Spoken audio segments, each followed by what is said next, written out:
বিসমিল্লাহির রহমানির রহিম। সূরা আল কাহফ। আলহামদুলিল্লাহিল্লাযী আনজালা আলা আবদিহিল কিতাবা ওয়া লাম ইয়াজআল লাহু ইওয়াজা।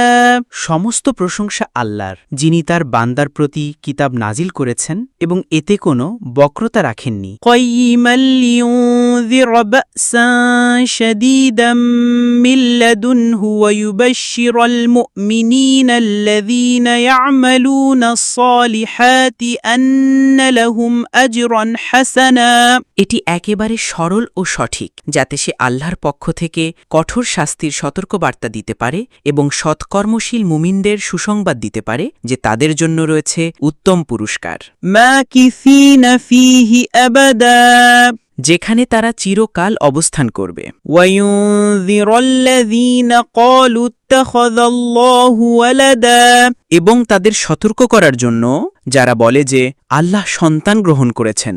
মা লাহুম বিহি মিন ইলমিন ওয়ালা লিআবাইহিম কাবুরাত কালিমাতান তাখরুজু মিন আফওয়াহিহিম ইন ইয়াকুলুনা ইল্লা কাযিবা।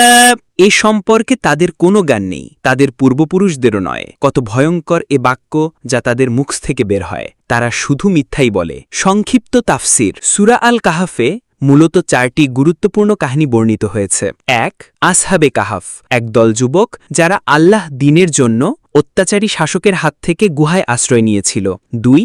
মালিক ও বাগানের মালিকের কাহিনী, অহংকারী ধনী ও বিনয়ী দরিদ্র ব্যক্তির মধ্যে আল্লাহ শিক্ষা। 3. মুসা আলাইহিসসালাম ও খিজির আলাইহিসসালামের কাহিনী, জ্ঞান, ধৈর্য এবং আল্লাহ রহস্যময় পরিকল্পনা। 4. জুলকারনাইন আলাইহিসসালামের কাহিনী, দুনিয়ার রাজা যিনি ইয়াজুজ মাজুজকে বাঁধার প্রাচীর তৈরি করেছিলেন। এ সূরা মানুষকে অহংকার থেকে বাঁচতে, দুনিয়ার পরীক্ষার প্রতি সচেতন হতে এবং আখিরতের প্রস্তুতি নিতে শিক্ষা দেয়। এতে দাজ্জালের ফিতনা থেকে বাঁচার দিক নির্দেশনাও রয়েছে। একটি ঘটনা।